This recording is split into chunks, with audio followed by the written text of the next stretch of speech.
வணக்கம். நான் உங்கள் ஜனா பேசுகிறேன். இப்போ என்ன கட்டன்னு பார்க்க போகிறோன்னா, வெற்றிமாறன் இயக்கும் வாடிவாசல் திரைப்படத்தின் அப்டேட்.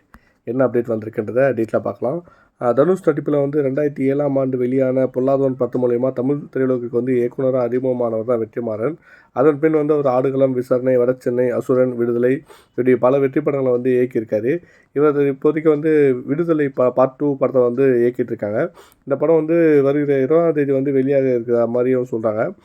இதற்கிடையில் வந்து இயக்குனர் வெற்றிமாறன் நடிகர் சூர்யா வச்சு வாடிவாசல்ன்ற படத்தை வந்து இயக்க திட்டமிட்டிருக்காங்களாம். அதற்கான அதிகாரப்பூர்வ அறிவிப்பு வந்து வெளியாகி படத்தின் மீதான எதிர்பார்ப்பும் அதிகரிச்சிருக்கு.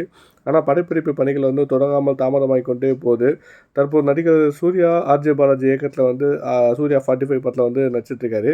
இந்த நிலையில் வந்து தற்போது வாடிவாசல் படத்தோட அப்டேட் ஒன்று வெளியாகியிருக்கு. அது என்னன்னா வாடிவாசல் திரைப்படத்தில் வந்து படப்பிடிப்பு பணிகள் வந்து அடுத்த ஆண்டு பிப்ரவரி மாதம் தொடங்க இருக்கிறதாகவும் தகவல் ஒன்று சொல்லியிருக்காங்க. இந்த படத்தில் வந்து முதற்கட்ட பணிகள் மதுரையில் தொடங்க உள்ளதாக சொல்லப்படுது. விரைவில் இப்படத்தின் அதிகாரப்பூர்வ அறிவிப்புகள் வந்து வெளியாகும் அப்படின்ற மாதிரியான எதிர்பார்ப்புகள் இருக்குது. கண்டிப்பாக மிகப்பெரிய எதிர்பார்ப்பாக தான் இருக்குது. சீக்கிரம் அதை எங்களுக்கு கொடுங்க வெற்றிமாறன் சார். தேங்க்யூ.